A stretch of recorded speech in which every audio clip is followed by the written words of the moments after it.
watching News 25. Local coverage you can count on. News 25 is brought to you by J.K. Nelson Law, voted best of Pahrump for 4 years. Give them a call, 775-727-9900. News 25 is also brought to you by Gunny's Air Conditioning and Heating. New, service, and repair. Call Gunny's, 775-727-6800.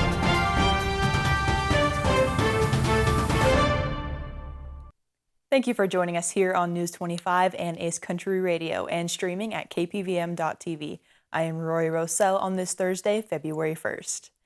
Well, a two-vehicle accident occurred yesterday evening, and Anthony Roberts has more on this story. Jason Ernest of Mount West Lawyers. Don't be bullied by insurance companies. Call me, 775-727-9500.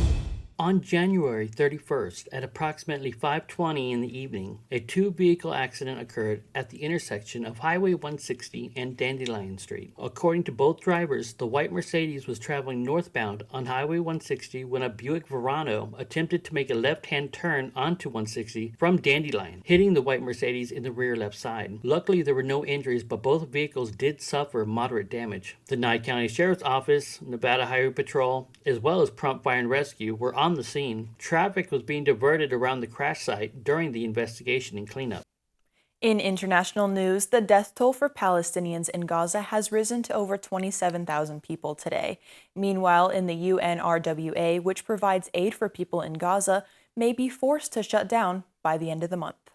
According to the Gaza Health Ministry, the death toll has risen to 27,019, with 66,139 others left wounded in Gaza. While they did not specify this time, in recent counts, the 2/3 of the deaths were of women and children. According to reports, the death toll grew by 1,100 since the International Court of Justice had ordered Israel to limit the number of deaths and damage in Gaza in order to prevent genocide. South Africa's Foreign Minister Naledi Pandor has accused Israel of already ignoring the ruling from the ICJ. She went on to state that, "I can't be dishonest. I believe the rulings of the court have been ignored. Hundreds of people have been killed in the last 3 or 4 days, and clearly Israel believes it has license to do as it wishes." Pandor additionally believes that there is a danger of the world doing nothing to stop the civilian casualties in Gaza, and has contributed it to the Rwanda genocide in East Africa that occurred in 1994. The Rwanda genocide resulted in the death of over 800,000 people. Should Israel be found to have ignored the ruling from the ICJ, the country could end up facing UN sanctions. Meanwhile, the UNRWA's Commissioner General Felipe Lazzarini believes that if funding for the UN agency remains suspended, they may have to shut down operations in Gaza and across the Middle East by the end of the month.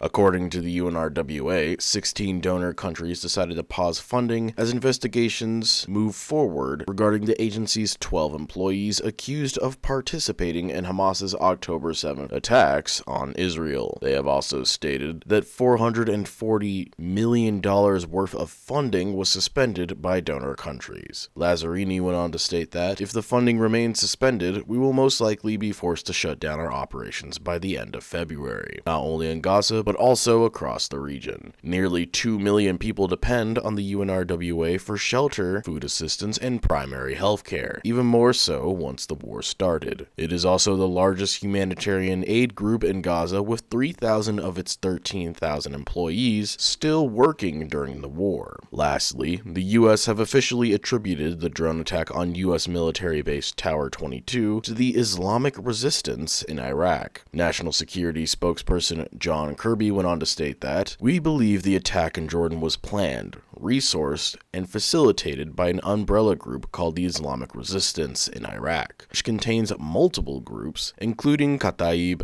Hezbollah." According to Kirby, the White House may pursue a tiered response, meaning that they would respond with multiple actions over a period of time. In related news, a bipartisan group of senators wrote to the Biden administration urging them to enact sanctions on Iran. Today on January 31st, Senators Jackie Rosen and Catherine Cortez Masto joined a bipartisan group of senators calling on the Biden administration to take action to sanction Iran's illicit oil trade. This is in response to the recent attack on U.S. military base Tower 22, which the U.S. has stated to be carried out by the Islamic Resistance Group in Iraq, which is an umbrella group of Iranian-backed militants, which includes Hezbollah. In the letter, the senators stated that the sanctions should be focused on ships, ports, and refineries that deal in Iranian oil. The senators mentioned various legislative proposals that would aid in denying Iran financial resources that the letter says they use in order to attack U.S. forces and allies throughout the Middle East. They also stated that the October 7th attack, which was conducted by Hamas and ignited the current war, is a stark reminder of the dangers that Iranian-backed terrorist groups pose to both Israelis and Americans. They also stated in the letter that the October 7th attacks were directly enabled by Iran due to them funding, training, and equipping Hamas and Palestine Islamic Jihad.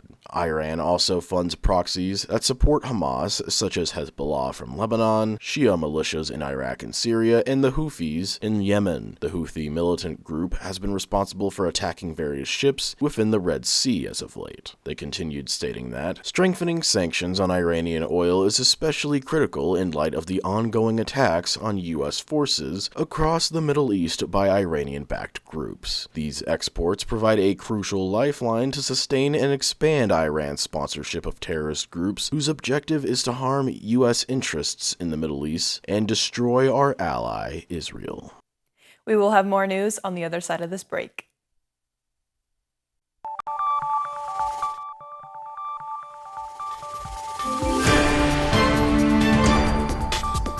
You're watching News 25. Local coverage you can count on. This segment of the news is brought to you by Pahrump's United Rentals. From home to job site, they have all your equipment needs. Call 775-990-4260. And welcome back to News 25. Well, additional voting locations are now open to assist seniors in voting. Mikey Ruhan has the details.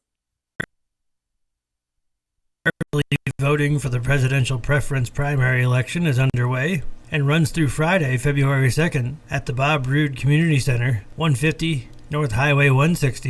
There will be an additional early voting location on Friday, February 2nd to assist seniors who may otherwise have difficulty voting at the main polling locations. From 10 a.m. to 2 p.m., Friday, February 2nd, Inspirations at 931 East Honeysuckle will be available for early voting for seniors.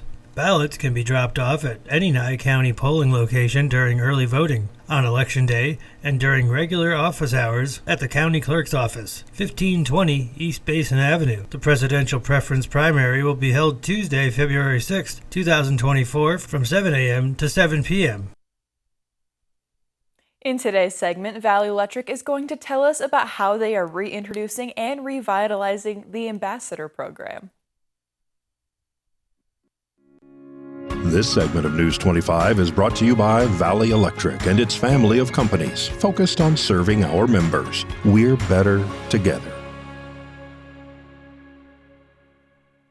We're reintroducing it, revitalizing it, because it was an integral part of the success of Valley Electric.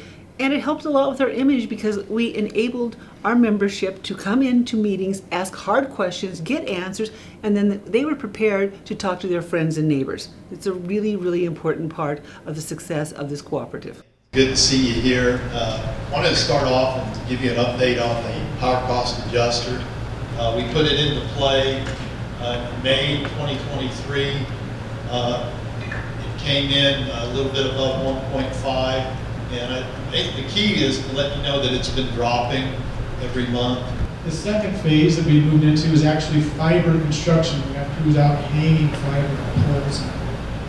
And so they're going behind the make-ready crews. And so sometimes they'll need access New York, sometimes not. It's an educational tool, so it's an educational arm of the cooperative. Members get together quarterly and have a summary meeting, so to speak, of what went on the individual committees. So there are committees.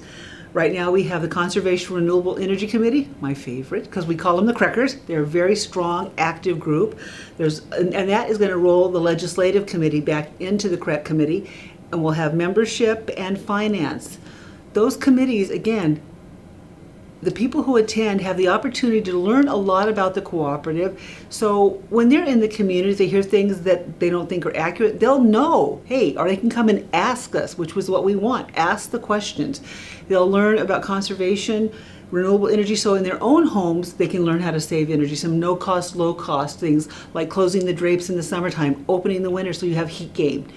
Those are little things you can do. The little gaskets on the outer walls behind the switch plates. Again, something not terribly expensive, easy to do. Correct your weather stripping, your caulking. Anything legislatively that deals with energy and cooperatives, in that CREC meeting will address that. The Finance Committee can learn about how the co-ops run, where we're spending our money, and the Membership Committee, that's kind of a fun committee too. They're all very interesting. We do the Dolly Parton Imagination Library program, and it'd be great if maybe our ambassadors could participate in that program. Right now we have about 25. We had over 400. I think that number is too big. We want a smaller, tight-knit group that's more workable in terms of getting their questions answered and participating. So we want to keep it maybe around 50, 75, 100 at the most. Anybody can join. If you are a member, come see us. We would love to have you. We want your input. We want your help. The next meeting is always the third Tuesday of the month at 3:30 in the afternoon at the Valley Conference Center.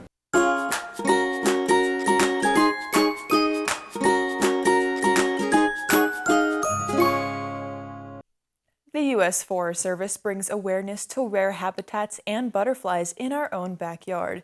News 25 spoke with Joshua Thalacker, their field specialist, for more details. My name is Joshua Thalacker. I work for the U.S. Forest Service on the Spring Mountains National Recreation Area. I'm a field specialist, and I'm here to talk about a project that we have going on the mountain that's for some butterfly habitat restoration that's occurring up in the Wheeler Well area. The Spring Mountains is home to over 23 different types of plants that only occur on the Spring Mountains, nowhere else in the world. So it's a pretty special place. Some of these plants are plants for some butterflies. There's about 6 different species of butterflies that only occur on the Spring Mountains also. This project is specifically for the Spring Mountains Acacis butterfly and the Spring Mountains dark blue butterfly. In these areas, if you guys have been up there, it's closed canopy, pinyon juniper, and these plants don't grow very well, and animals can't walk through there, or some of the insects can't even fly through there. So we're trying to use some different types of vegetation management techniques, such as contracting out to thin the forest with chainsaws, and then the contractors stack piles, and then eventually we burn them. Another technique is mastication, and that's an excavator, and has a kind of a grinding head on it, and that grinds down the trees and the vegetation and separates the canopy and opens it up. And then another technique we're doing is cutting the trees down and taking a chipper in there, and the chipper will pick up the whole tree and chip the chips into smaller pieces than the masticator would. In some other areas up in the ponderosa type stuff, we can do some prescribed fire. So in the future, we may be doing some prescribed fire up in the Wheeler Well area. The Cassis butterfly and the Mount Charleston blue butterfly have been petitioned to be listed as threatened and endangered. The Fish and Wildlife Service determined that the Cassis butterfly didn't warrant it, but the Spring Mountains blue butterfly warranted some further studies. That's what this project is about, is to open the canopy, and hopefully we can expand the habitat of these butterflies because they only occur here. Part of the project too is for the public, to educate you guys to stay on designated routes. You know, we're going to open the forest up, and it may look like it's a road, but if it's not signed and designated, we ask that you please stay on those designated routes so we're not driving over these important plants. There's 2 plants up there. One is a host plant, and that's where they lay their larvae and eventually hatch and become a butterfly. And another one is the nectar plant, and that's like the flowering plant where they feed off of. If you go out to other places, let's say in the desert, we ask that if you could maybe wash the undercarriage of your 4-wheel drives and your UTVs. That way we don't bring in noxious weeds that can impact those habitats. couple other areas not related to this project is Wheeler and Carpenter Canyons. They're very popular places and very beautiful places to get up into. They were highly impacted by the tropical storm Hillary. So it's very washed out. We just ask you to use caution. And if you don't feel like the conditions warrant, maybe try not to go up there until we can repair it in the future. We have a partner that has a website called Go Mount Charleston, and they put out a lot of good information about all sorts of activities that are happening on the Spring Mountains National Recreation Area. We'll have your weekend road trip coming up after the break.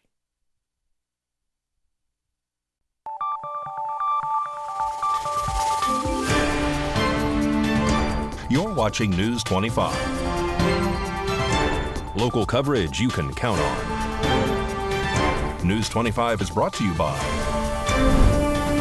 Mountain West Lawyer, Injury Attorneys, 727-9500. Welcome back to News 25. Now here is Mikey with your weekend road trip tip.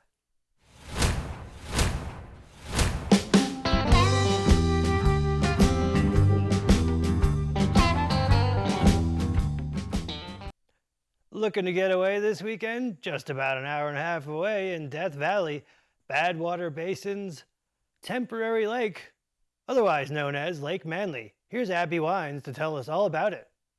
Hello, I am Park Ranger Abby Wines, speaking with you here at Badwater Basin in Death Valley National Park.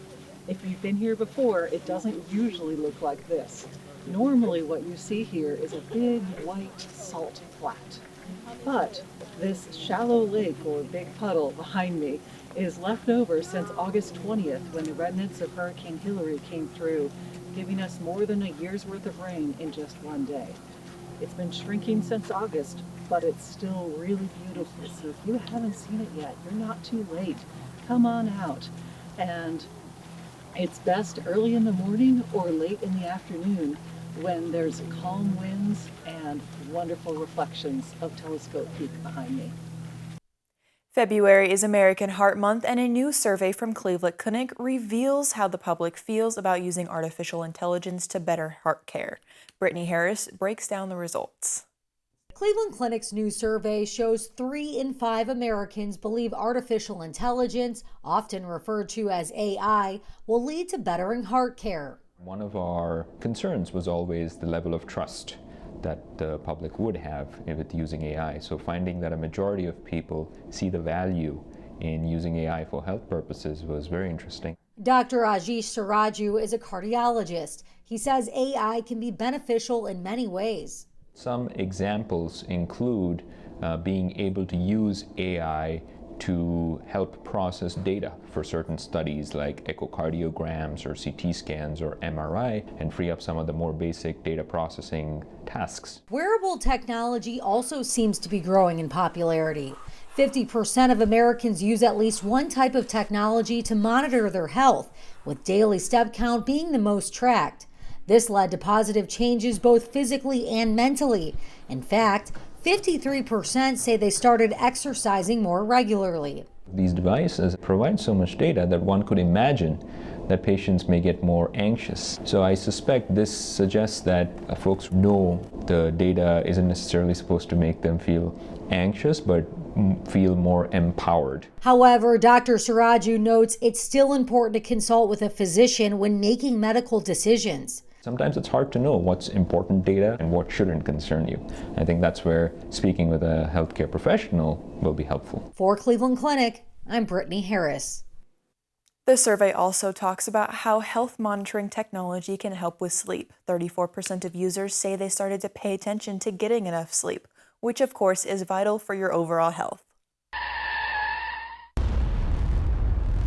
News 25 WeatherCam is brought to you by Lerner and Rowe Injury Attorney's Office in Pahrump. In a wreck, need a check? Call 702-877-1500. Wow, that's a lot of snow. I think I heard something about a winter storm warning. Mike is going to tell us all about that after the break.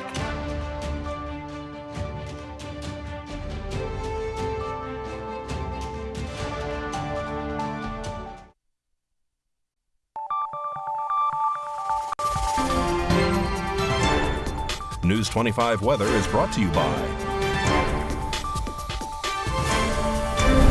Dairy Council of Nevada.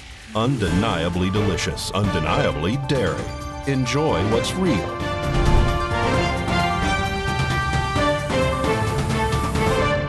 Hi, good evening, Nevada. I'm Mike Ruhan from the Channel 25 Weather Studios, all up and down the Ace Country Radio Network, and to your mobile device at KPVM.TV. Some winter weather warning issues to talk about. We have one in effect until 4 p.m. tomorrow. That's February 2nd. Fernley, 49 degrees. Weather Twins in Fallon and Carson City. 48 degrees. Tonopah saw 37. Goldfield, 38. Beatty, 45. Amargosa, 51. Out in Vegas, you got the hot spot at 57 in Death Valley, 59. But here in the paradise of Pahrump, our current temperature is 48 degrees. It hit 49 just a little bit earlier. Winds out of the southeast at 12 miles per hour. Humidity up to 74%. Sun rose at 6:45, setting this evening at 10 after 5. As we go to our low of 41 degrees tonight under cloudy skies, humidity going up to 84%. It probably smells like clouds. It is clouds. Check that out. Partly cloudy tomorrow. Saturday seems kind of pleasant. Not too many clouds in the sky. Lower 50s, mid 50s. But then the rain returns on Monday and goes all the way till Thursday. So batten down the hatches and get the umbrellas. Back to the desk. Here's Rory. Thank you so much, Mikey. I make sure everybody to stay dry out there and safe. That is going to wrap up this edition of News 25. I am Rory Rossell. I'll see you tomorrow night.